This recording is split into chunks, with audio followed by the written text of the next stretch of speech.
ओम शांति। गुलजार दादी द्वारा अव्यक्त वतन से प्राप्त दिव्य संदेश।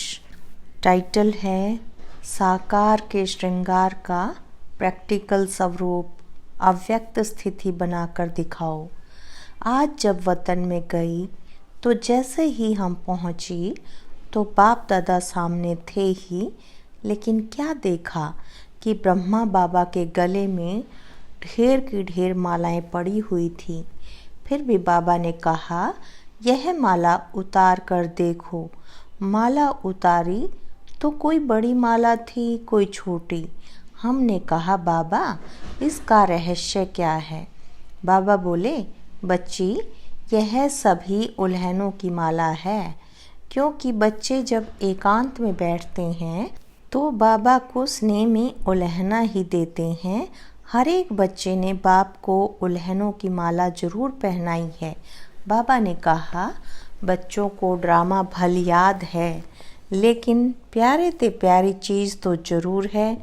तो अचानक ड्रामा को वंडरफुल देख हर एक बच्चा दिल ही दिल में उल्हाना देते रहते हैं। यूँ तो ज्ञान बच्चों को है, लेकिन ज्ञान के साथ प्रेम या स्नेह भी है, इसलिए इन उल्हनों को गलत नहीं कहेंगे। फिर हमने पूछा, बाबा आपने इसका रिस्पॉन्ड क्या दिया? तो बाबा बोले, जैसा बच्चा वैसा रिस्पॉन्ड।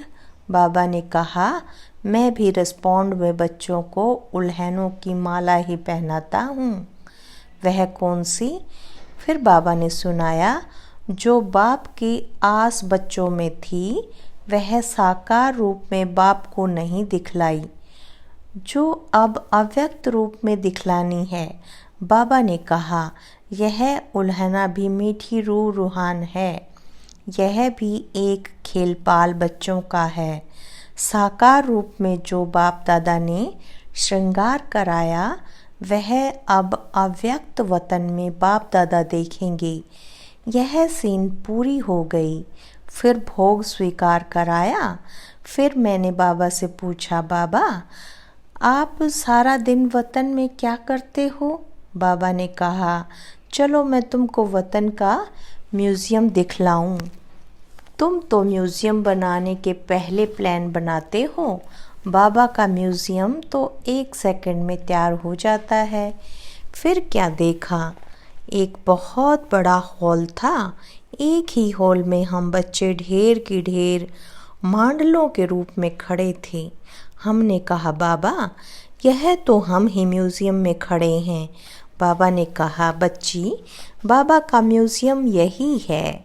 अभी तुम जाओ, जाकर एक मॉडल को देखो कि बाप दादा ने क्या क्या सजाया है।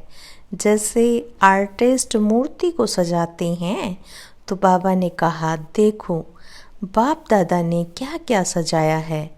हम जब मॉडल के पास गई तो हमको कुछ खास दिखाई नहीं पड़ा। पूरी सजी हुई मूर्ति दिखाई पड़ रही थी।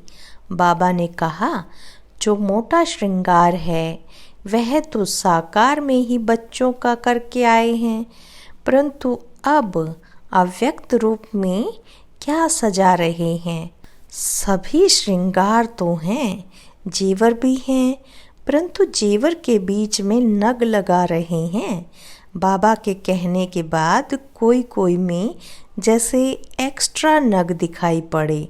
बाबा ने कहा, बच्चों के प्रति मुख्य शिक्षा यही है कि अव्यक्ति स्थिति में स्थित रहकर व्यक्त भाव में आओ। जब एकांत में बैठते हैं तो अव्यक्त स्थिति रहती है, लेकिन व्यस्त में रहकर अव्यक्त भाव में स्थित रहें वह मिस कर लेते हैं। इसलिए एक रस कर्मातीत स्थिति का जो नग है वह कम है। तो जिसके जीवन में जो कमी देखता हूँ वह सजा रहा हूँ। जैसे साकार रूप में यह कार्य करता था, वही फिर अव्यक्त रूप में करता हूँ। तो बच्चों से जाकर पूछना कि सारे दिन में जैसे बाप बच्चों को सजाते हैं, ऐसे बच्चों को भासना आती है? उस टाइम जो योग युक्त बच्चे होंगे उनको भासना आएगी कि बाबा अब मेरे से बात कर रहे हैं, सजा रहे हैं।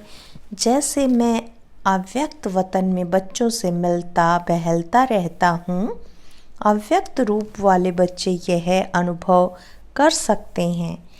मैं भी खास समय पर खास बच्चों को याद करता हूँ। ऐसी टचिंग बच्चों को होती ही होगी।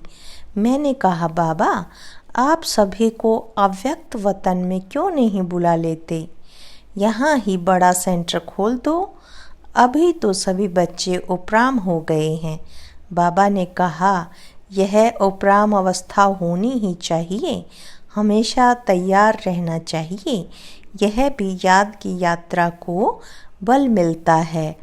यह उपराम अवस्था सहज याद का तरीका है। अब बच्चों को कहना ज़्यादा समय नहीं है, बाबा कभी भी किसको बुला लेंगे।